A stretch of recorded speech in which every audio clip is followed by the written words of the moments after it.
Yeah, yo, is it that wrong? I'm making a song, I'm taking it back for the platform that I formed. You should heavily transform. I run the reservoir, the predator, like a hungry carnivore. When I'm breaking through these heavy doors, this is Desert Storm. A metaphor to show. Hello, my name is Francisco Escobar, and welcome to Conversamos. Today, we're going to speak about the status of the Democratic Party. Before we begin, I'd like to introduce you to our panel: Osiel Gonzalez, Daniel Cordona, Danielle Perez Martinez, and Nicolette Ibarra. Now, with what we know of the Democratic Party, especially over the past 12 years, should we stay and progress within, or move on and establish a party of our own? It seems like the Latino community has always kind of coalesced around the Democratic Party. And there's nothing really to show that that's going to change anytime soon. Now, there's definitely, in my personal view, many things that need to change in the Democratic Party for I think the next generation of Latinos and even current Latinos if the Democratic Party wants to kind of keep that coalition. In the last election, the Democratic Party has really underperformed with Latino voters, and even getting out potential Latino voters, I think, has been one of the biggest issues with the Democratic Party. And I think now, I think rightfully a lot of Latino voters are kind of fed up with the Democratic Party, and I think very rightfully so. And I think that if the Republicans kind of step up their game, I think that there's great opportunity for them to kind of grab a lot of the Democratic base. And I'm assuming we're going to talk about this later, but there's a lot of opportunity for the Latino Party to kind of shift. And I think that there needs to be, alongside the creation of another or other parties, reform in the political system. Like, for instance, the Electoral College. How could Trump have won, even though he won less of the popular vote than his opponent, Hillary Clinton? And also, if we're talking about a third party or more, then we're talking about the possibility of coalition politics, and that's kind of unheard of in the United States. So that's something that people have to work around, that idea. It's something normal in other countries, in their political systems, but not all in the U.S. And maybe this has to do or not has to do with the topic at hand. I think that in some way it may. Campaign finance reform, that's another issue. And so there are several issues to work around the idea of an opening for other political parties. So I have like an ongoing constant debate with myself, and obviously this is a conversation that I have all the time with my community and people who were, very, in support of Bernie Sanders, like I was. Like, I'm not, I'm very open about my support for him and how dedicated I was from 2016 up until, this year, on him as the most progressive, as the most ideal candidate for the common people, for the people who are working class, who are lower middle class, who are minorities and people who actually need a voice to be heard. He was the ideal candidate for me. So once he declared that he was suspending his campaign again, it's one of those conversations like where I have to reflect and realize and think about what am I going to do in November? Because back in 2016, I obviously voted for Hillary Clinton because I really wanted, I didn't want Donald Trump to win. But then I'm seeing that we have Joe Biden, and we're back at the lesser of two evils kind of platform when it comes to politicians and presidential candidates. And I'm tired of that. I'm tired that I have to vote for somebody who will tolerate me in this country, who will tolerate my family, who will tolerate some people, someone who had his hands in, deportations during the Obama administration. So these are things that I'm constantly, my mind is always wrapping around. Like, am I going to give in and vote for Joe Biden, or am I going to go and, think about what is another option that is not the Democratic Party? And is that realistic from now until November? Or is this something that we continue to plan and grow? So when, the next 4 years comes around, we will be prepared, to hopefully, make some kind of change. So that's kind of where I am right now. It's something that I'm like battling with like on a daily basis. Which Wisconsin voted for, is it considered a red state or a blue state right now? It's a swing state. So right now it's blue, but a couple of years ago it was red. It leans more towards Republican. We have a Democratic governor, but he also isn't, like, in my opinion, like the most progressive Democratic governor as well. So that's also another, conversation about like the different the different paths or the different places, like how far left are you in the Democratic Party, and that's also another issue as well. I think it's really unrealistic if we were to even consider a third party for the Latino, the Latino voting bloc. I think, if you look at the Green Party and the Libertarians, right, one of the two major third parties, political parties in the U.S., they really don't have any say in the political, in the political scene, and it's because the U.S. just wasn't, everybody knows this U.S. was not built for another party, and whether we like it or not, I don't really like it. I don't really like that I only have two main options if I'm really want to realistically not waste my vote. But Trump had a rally not too long ago in Southern Florida, and he was really targeting a lot of the evangelical Latino vote, and that's something that isn't really talked about a lot. Is the kind of very religious Latino community that I think a lot of the Democrats kind of assume is going to fall on the left, and I think that they're up for grabs. I think that the fact that Trump got 29% of the vote, the Latino vote in 2016, I think speaks a lot. It speaks to the fact that that one, we're not, we're the Latino community is not, you can't paint it with a broad brush, right? There's a huge spectrum of individuals that identify as Latino and don't fit with the Democratic Party. So yeah, I mean, so I think that, again, if the Democratic Party doesn't step their game up, I think the Republicans have a great chance of picking them up. And personally, I don't feel any sort of personal belonging in the Democratic Party. I've been a Democrat all my life, but I consider myself a centrist now because I feel like I don't belong. I feel like I don't belong in the Republican Party, at least the Republican Party of now. But the infighting and the purity tests of the left don't really fit my agenda also. So I'm kind of one of those individuals that both parties, I feel like, don't play to, right? Rather than not playing to the individuals that you've already won ideologically, playing for the individuals that you haven't won ideologically, I think is a better play. I think that you made some valid points in regards to a national, at the national level elections. But if we look at a more local state level, when it comes to parties, we have seen, and not like very commonly, but we do see that third parties that's not Democratic or not Republican, been able to hold offices. So part of the conversations that I have with with a lot of people in the community here in Madison and Chicago is how we can get more Latinos in local political positions and make that community impact on that community level, and then hopefully support them if they were ever to pursue something at a higher degree, because obviously we have to change it from the inside out if the third party option isn't one of the options that we have.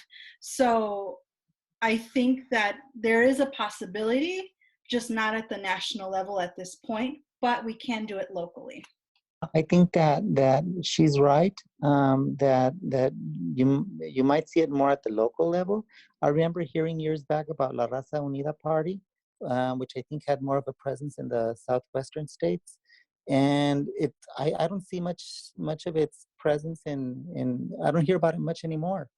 And it was, of course, Latino based, largely Mexican American, and I'm for empowering the Latino community, any other community also, LGBT community, which is the one that I belong to, trans.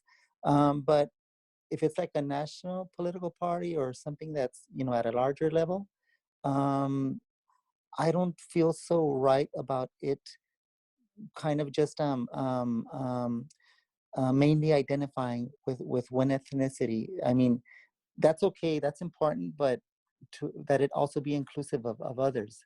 And just based on ethnic identity, I don't know if that's enough to carry a lot of weight at a national level. I think it's also important the intersectional issues that are important to the Latino community and others as well, such as immigration and other stuff. And I've had a life both in the US and in Mexico, largely in the state of California and across the border in Tijuana. And, immigration is a big issue. And of course, I'm LGBT, and there's other issues that come along with that identity or community. I supported Obama for both terms. I liked his agenda a lot, I think, in comparison to the two Republicans that ran against him for his first two terms. I don't, I see a lot of the Latino community now kind of speak out against the Obama deportations and the so-called deporter in chief. That I don't, it's just because of the purity test. I think that's really the only reason. I don't think there's much substance to it, in the sense that a lot of the community did not speak out of it, or not much of the community spoke out against it back then than they are doing now. And again, there are many things that the Obama administration did not do well on, specifically towards the Latino community, of course, but I think it would be unfair to characterize him and kind of characterize Biden in the sense that they weren't good to the Latino community, or because of the immigration issue, that we kind of have to hold them against it, or something like that. I don't think that at all. And yeah, I mean, I don't personally think immigration policy affects my family and my close individuals close to me very personally. But I think Latinos, for the 2018 midterms, when they were polled, the three top issues that were important to them were healthcare, jobs, and the economy, and education, jobs, and healthcare. The fact that immigration wasn't top three, I think, kind of shows the Latinos community's interest as a whole kind of shifting away from the very typical, immigration is really our number one issue, to more, I think, multifaceted, much more multidimensional. And I think education is one that isn't talked enough in the Latino community, and I think that it should. I don't know if immigration is not one of the top ones, and I don't know who they polled for that. That'd be something I would be interested in seeing, just because I'm heavily involved in the immigration community. My husband's undocumented; he's a DACA recipient, so he's also an activist within the Madison community as well. And we also do a lot of work in Chicago as well when it comes to immigration reform. But I guess it depends on where you are in the US, what communities you're associated and affiliated with. And for me personally, it is a big issue. Look at all the all the bans, the travel bans, the current green card bans that are happening with Trump. The rescinding DACA is something that could possibly happen this year, if the Supreme Court gets to it. These are issues that are starting to have a domino effect, that maybe it wasn't in 2018 the biggest issue, but now it's becoming ripple effect, one ban and one executive order and one court order, and all these things are just becoming such a big thing, because rescinding DACA is going to be a really big issue.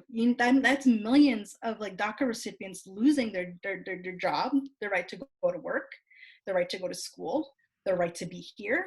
That's something that maybe no one really talks about. Maybe it's a different community that doesn't talk about it, but I know that is something that I am currently working on. If it's not politically affiliated with the presidential campaign, I'm doing a lot of work with asylum seekers, with DACA recipients. It's just something that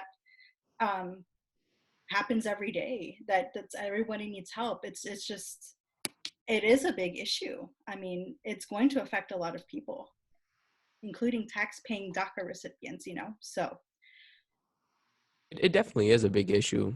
And I think it always has been, and I think it really is going to be if nothing serious is taken in terms of legislative steps. But it's the idea that immigration in general is not at the spotlight as it once used to be. And you could argue that that's a good or a bad thing. I think that that's personally a good thing.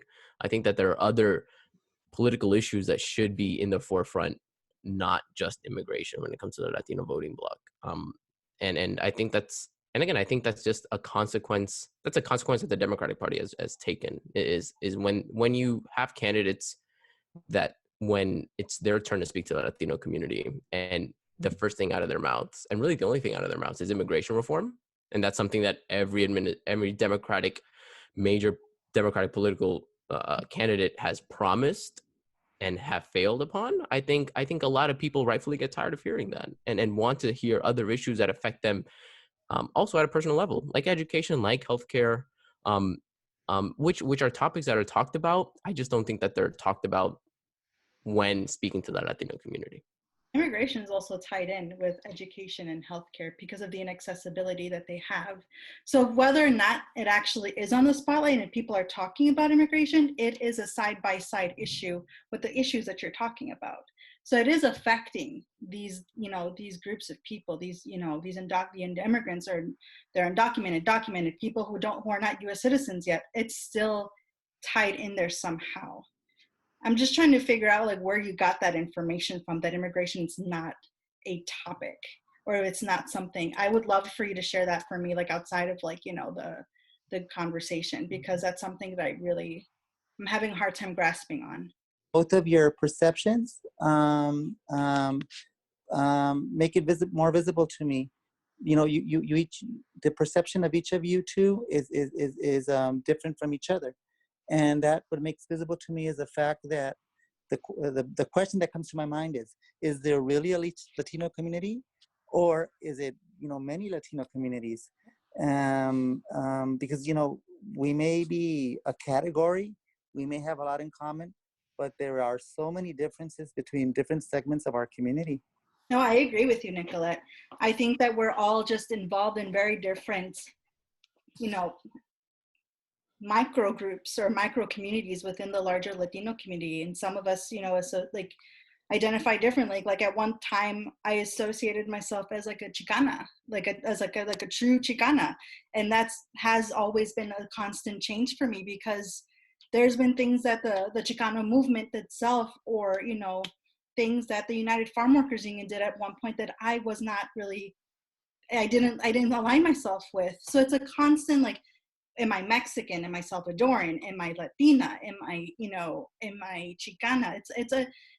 It's like I haven't found that identity just yet where I feel like I belong, or I believe 100% with that group. And if I like, being called that myself, just based on these cookie cut fit of like what I'm supposed to be, according to our society. Just speaking to the Latino community as a voting bloc, or as something that can be put in a category, I am wondering, I have questions whether we do have some interests that can be reflected in national legislation. And I agree that immigration seems to be the token issue, but a lot of us are really concerned about questions of prosperity and questions of economics, and how to really access resources for upward mobility. And I think I told you, Francisco, that I don't really identify as a Democrat, and I'm trying to look at politics by looking at the issues, looking less at parties, less at individuals. I mean, these days it's easy to be a Democrat because you just have no alternative on the right. You really have no alternative on the right. The right is not offering any options, any real credible policies of any sort. So it's kind of the common sense move to throw our chips in with the Democrats. But I wonder if if there is an advantage to being courted by the Democrats and not taken for granted, not just getting some sound bites about immigration, but getting some concrete policies around issues of prosperity and issues of upward mobility and education, and some real concessions outside of just the immigration and DACA issues, which I agree are extremely important. But like this other gentleman said, they're not the only ones. So what are the other issues, policy points that we can advocate for outside of the immigration issue? Is it criminal justice reform and how that impacts our community? Is it questions of larger, more philosophical questions about the size of government and their presence in our communities and how they handle how culturally competent they are to work within our communities?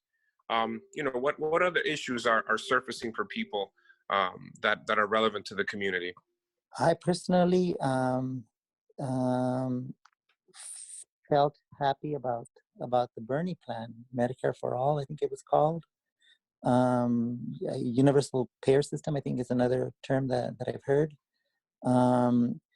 Although there are lots of obstacles in the United States to get that moving along. In fact, what Obama did accomplish has been dismantled piece by piece during the current administration. But maybe with the pandemic that we're going through right now, maybe, and I read this in a comment somewhere in some post on Facebook that was talking about this issue. Somebody said, "Don't be surprised that we will get universal what's it called, the single payer system or Medicare for All from a Republican administration because of all the things going on with the pandemic and the response to it. And of course, the longer it lasts, the bigger the changes we might be seeing." And I think that's a kind of a revelation during this time that government has decided to take on this issue. It seems that there's a lot of need, and so they're going into their pockets and basically saying we can solve this by pumping money into the economy. And the question in a lot of folks' mind is, well, could you do that with poverty and with inadequate healthcare in this country? Could you also tackle those issues? And I think, I'm coming from a kind of a center-right, almost libertarian persuasion. And the way that I've seen government really kind of take very decisive action these days, as silly as some of the things that are coming out of the administration are, they're making big moves. My point is they're making big moves. And it really makes me think, well, isn't it time for big moves in other areas? And what are politics going to look like at the end of this? I'm someone who kind of cast my lot with the Biden camp early on, just because I really believe that you need to win if you want to make change. You need to govern if you want to make change. But I think out of the big lesson out of this whole thing is that, the government does have the power to take drastic action in addressing a lot of these issues. And so what's at the top of the priority list for a Biden administration? And what should it be? What should we all be advocating for at the top of the priority list for a Biden presidency? The government really has taken a step up because of the pandemic in terms of healthcare. And like the gentleman said, the amount of, there's just been a lot of money really been pumped at the federal government, kind of assuming that that's gonna help, or that's gonna, cause the change that a lot of individuals are looking for. I think we do have to step back and kind of analyze, is this the best, is this what the future of healthcare is going to look like, right? A lot of taxpayer money going to kind of a federally mandated single payer program. And is that beneficial for our community? I think there are a lot of things to be said on both sides. I personally do not think that a single payer is something that is feasible in the US. It was never feasible in Vermont when it was tried to pass. I doubt that it would be something that's feasible as a federal program. But you know, I do believe that more needs to be done, that healthcare needs to be made more accessible, especially to a lot of individuals in our community that are not, that don't have that privilege of having healthcare. And I think that a public option is not the final solution, but it's definitely the best way, the best first step into changing healthcare. I by no means think that healthcare needs a radical change or needs to be kind of flipped on its head and you know remade from nothing. I think that Obamacare was a great step, and I think it's a shame that the public option was struck down. And that's definitely, like I said before, that's definitely the first step that I think needs to happen. Medicare for all, that was what I really supported. Just the accessibility for everybody to be able to have access to, and to health, to health insurance, to healthcare, to like access to anything. Because the biggest thing that like I'm very, very fortunate to have healthcare, but it takes like literally 1/3 of like my paycheck. And ideally, and for other people, that's a big chunk of money. Like I'm fortunate enough that that's not something that impacts like the other payments that I have, like with the house, with the car, with with other things. But for other people, like that's like to pay so much for insurance, and then have all these deductibles that they have to meet, and then some plans and some medications that are not covered by these privatized insurance, that are necessary. Our Latino community are, that there's a high rate of diabetics, and getting insulin is very expensive. It's something, it's really hard sometimes to fight with it. I have family members, and I have people in my community that it's just really, really hard to afford insulin sometimes, or get to be seen by doctors when it gets very severe. So for me, it really hits home when it comes to these things, and as well as like mental health, and the accessibility to mental health, because a lot of us also suffer from a lot of like mental crisis, depending on your walk of life and your situation. So for me, having that access and having be able to be accessible in a way where you don't have to sacrifice some, like a bill or food or something like that, I feel like is very important. But I also feel like if you want to be that person that wants to pay like $500 a month for your insurance, go ahead, be my guest. But for me, I don't want to do that. Like I'd rather it be just accessible to everybody. There is really no evidence that shows that a country like the US could even pull something like that. I mean, the closest example to a federally mandated healthcare program is the VA, right? That's federal healthcare for a specific group of the population, for veterans. And the fact that everybody speaks, including myself, of VA reform is because the program works so poorly. And it's not to say that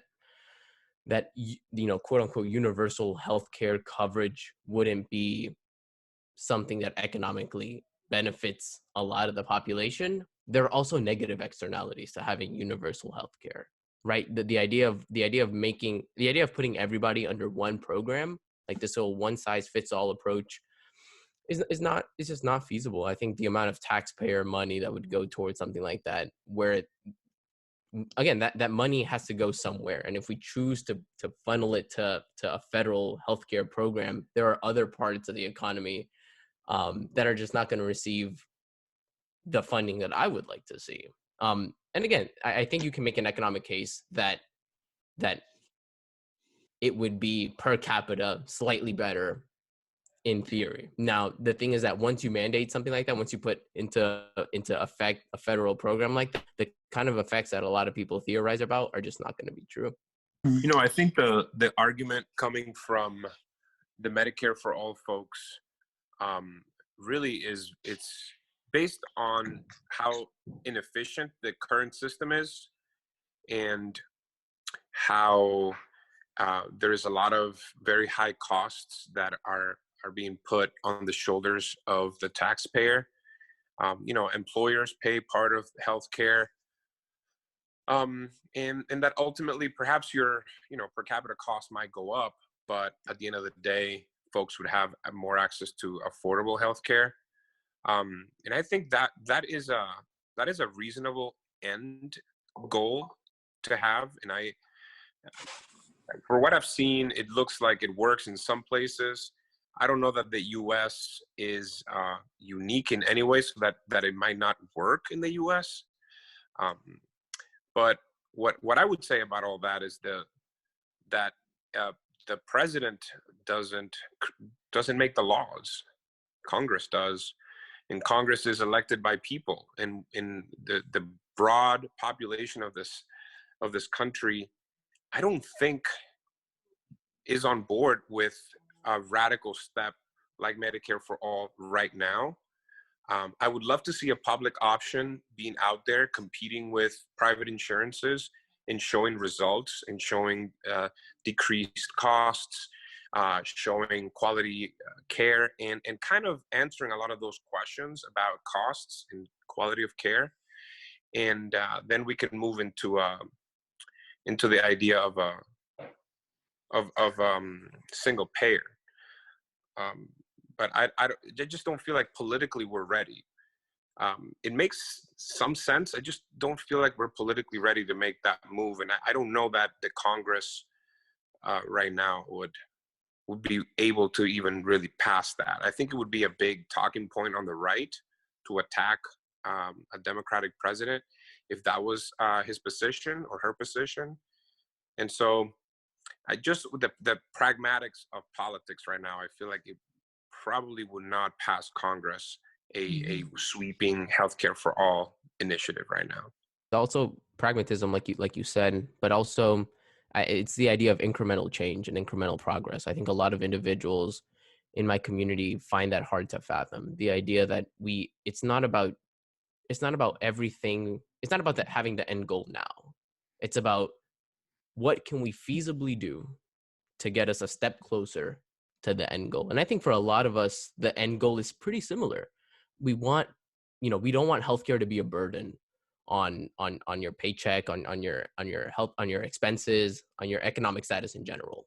However, when a lot of people begin to demand everything now, it takes away from the individuals that are saying, look, I believe the same thing that you do. However, I just think that the best way to go forward now in the lifetime that we live in the generation that we're in today, that we should take it step by step, change this, change that law, pass this, rather than kind of focusing on the end goal and fantasizing the end goal and kind of wanting to all of that to pass immediately. Biden's argument is you elect him and the incremental change occurs, right? However long if feasible. I mean, Warren said that a plan like hers would take 5 years to implement. I mean, that's 5 years of waiting time in order to try to implement something that may or may not work.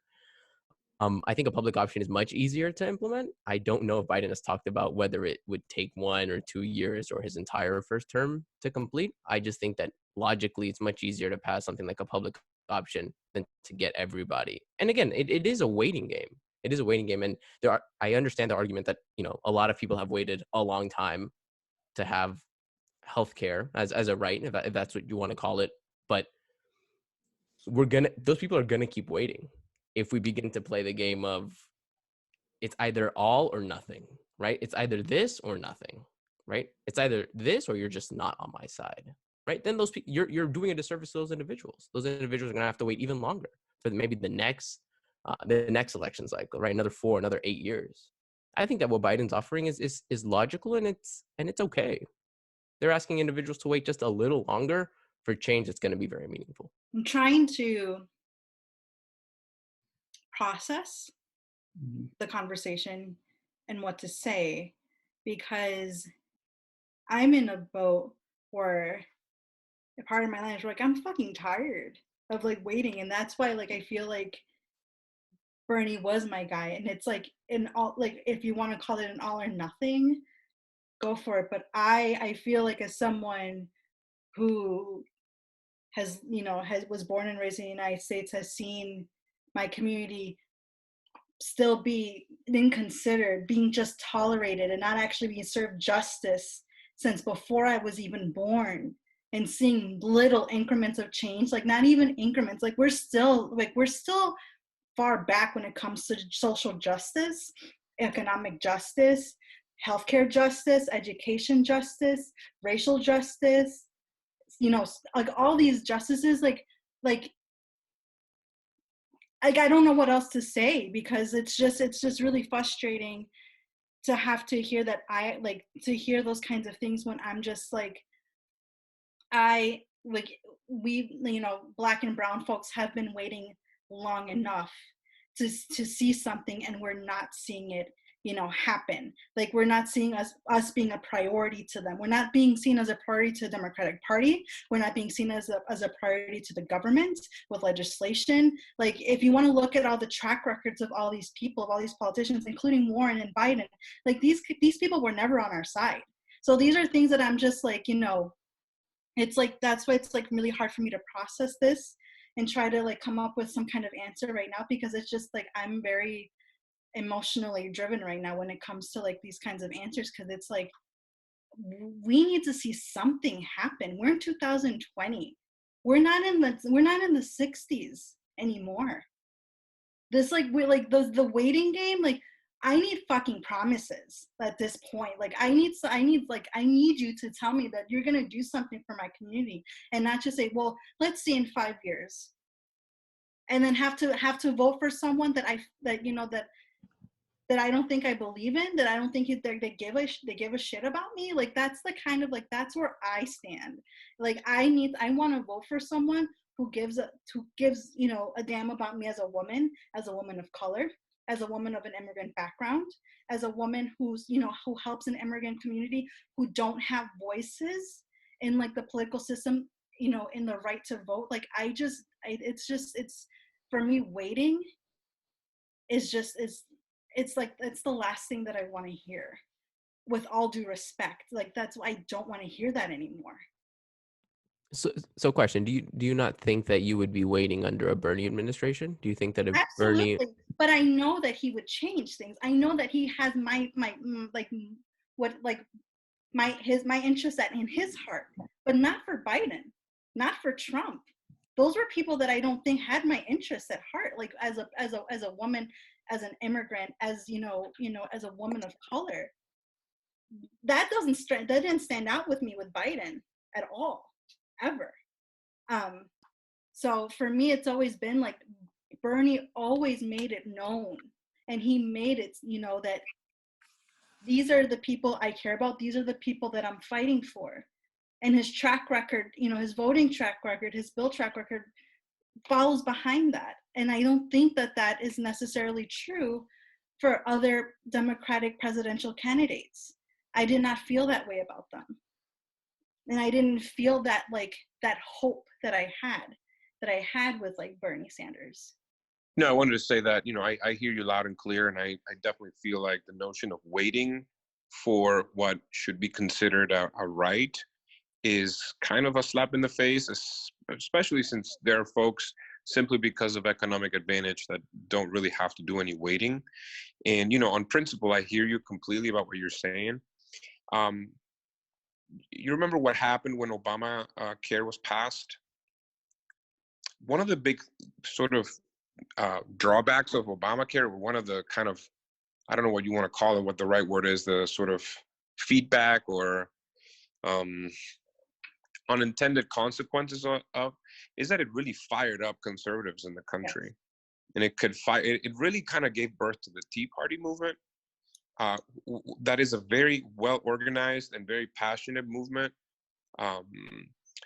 These some of the people that are protesting right now about wanting to open up the economy and whatnot.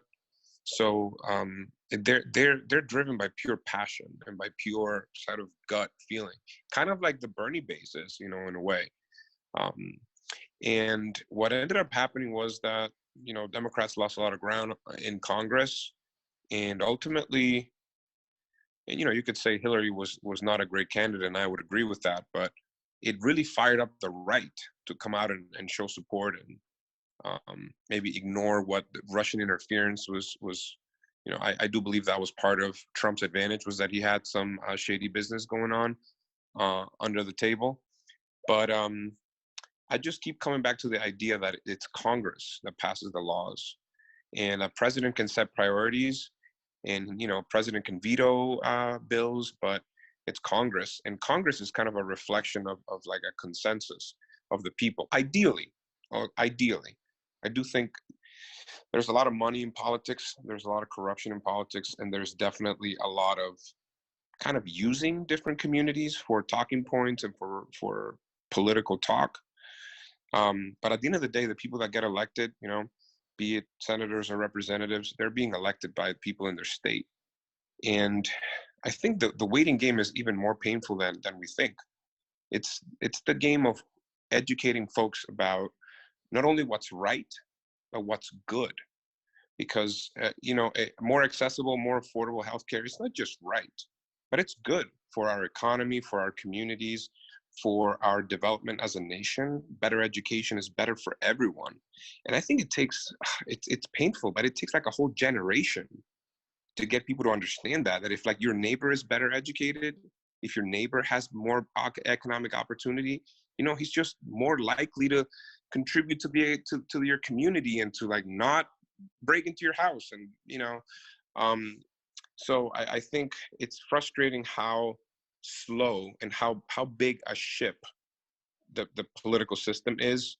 And I will say finally that I think what Bernie's biggest contribution has been bringing these things up to the forefront and really articulating the problems and the absurdity of some of these issues. And I would just say, voting has meaning when we do it together. And I just hope that folks can just come out and vote for Biden. I mean, Biden is the guy in right now. And let's try to take one tiny step forward, and that means getting Trump out of the White House. That guy never belonged there to begin with. Let's get him out of there, and then let's intensify this conversation about what we need, what makes sense, what's good for the economy, what's right for our people, and let's go from there. I feel like I hear you completely that Biden is not an inspiring figure in some respects. Certainly not the same way that Bernie was or is. And we, just go with kind of the pragmatics of it, the mathematics of it. And if you don't feel inspired, I'm just kind of inviting you, vote together so we can make it a meaningful election and get this dude out of there, because this dude is bad news. And you wouldn't say that Biden isn't a bad guy either? No, I'm honestly, like, it's an honest opinion. Like, do you don't think Biden has skeletons in his closet either? Like, he's not an ideal candidate for the Democratic Party either. And the DNC was not willing to budge on that either. So that's the other thing too. It's like, yeah, we can vote in people in Congress and stuff, but the DNC at the end of the day decides who they get to elect and who they really want to fight for to be the presidential candidate. And he was a crap option. I mean, there were other candidates that I felt were as moderate as Biden that could have really been good, but they ended up with Biden, and he's not. I hear you. I mean, I think that the Democratic Party is a large umbrella.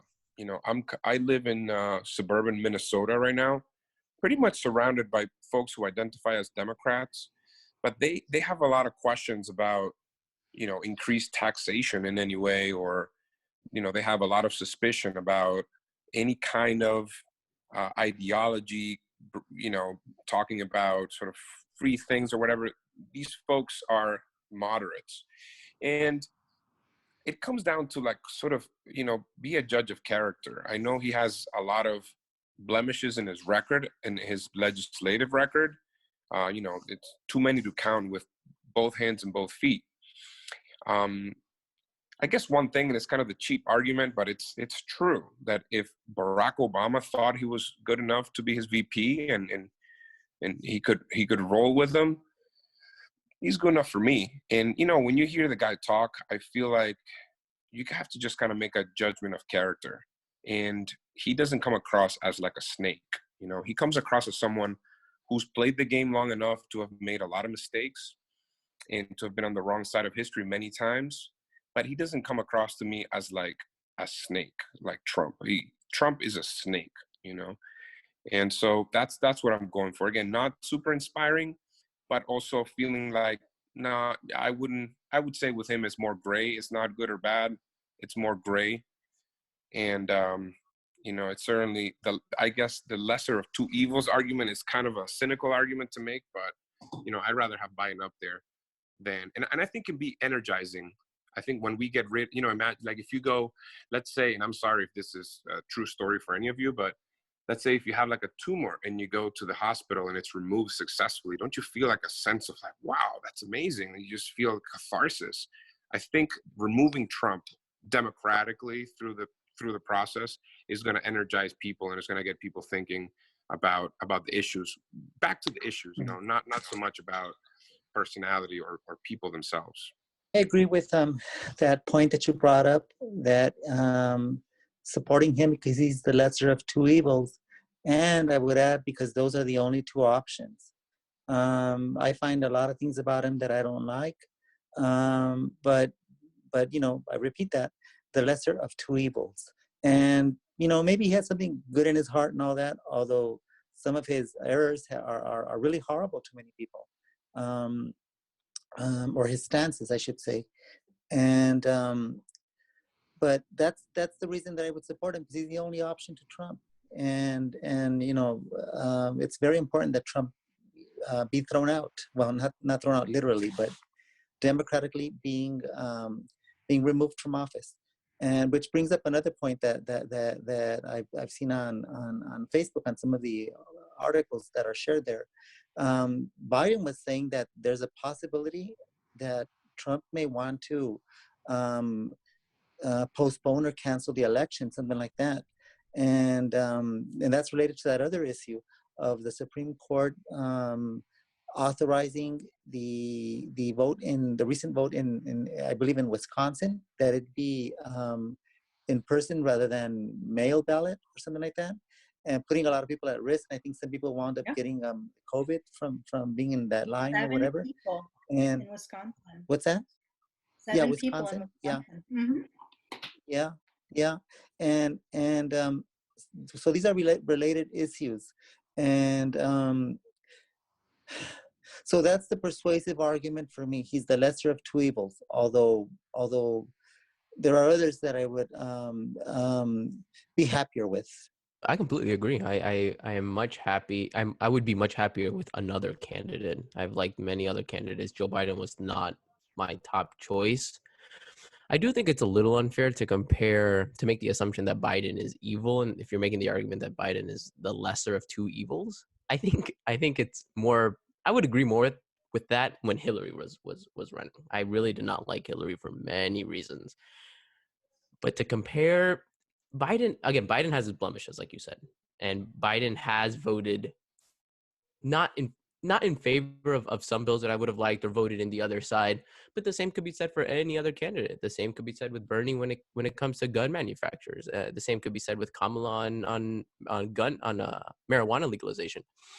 Every politician has their blemishes. It's just, again, who speaks for you, who's enthusiastic, or who can win. I very much support the candidate that I feel like can win and has more opportunity to pass the stuff that I'm interested in and that benefits me and my community, rather than a candidate that speaks great and energizes individuals, but doesn't really, I feel like, doesn't have a probability of either winning or just passing some of the stuff that he or she promotes. And I mean, and again, Bernie has a great amount of enthusiasm, but one of his flaws is that he could not turn out the people that he really needed to win. That young base that he was really counting on for him to inch up on Biden on some of these important states in the primary, it just didn't happen. And it, unfortunately for him and his campaign, those individuals, the individuals that he counted on the most, the young non-vote, first-time voters, just did not come out in the numbers that they were expecting. And again, that's the game. That's the game that Bernie signed up for. That's the game that all the other candidates signed up for, right? Who was going to gain popularity? Who was going to really mobilize the voters needed to make a win out of the primary? And Biden seemed to have won. I'm not disappointed. I would have liked someone else, but I think the fact that Biden came out and a lot of us really needs to throw their support behind Biden, regardless if he was our first or fifth choice. Well, that's all the time we have right now. Thank you all for coming out. For everyone watching at home, make sure you follow us on our social media platforms. Until next time, Conversamos. Yeah, yo, is it that wrong? I'm making a song, I'm taking it back for the platform that I formed. You should chop it and transform. I run the reservoir, the predator, like a hungry carnivore. When I'm breaking through these heavy doors, this is Desert Storm. I'm metaphor to show I'm equipped and informed. I'm striking with the mega force, I'm lukewarm, your crew swarms. With the fear, my lyrics do harm. If you ain't lending a hand, I'm breaking your two arms, so listen. I'm sniffing the difference on my mission, I'm craving. I envision these premonitions like Raven, I'm gifted. I saved it, now it's time to shift to my haven. My advanced pacing remains in a basin where I'm chasing pavements.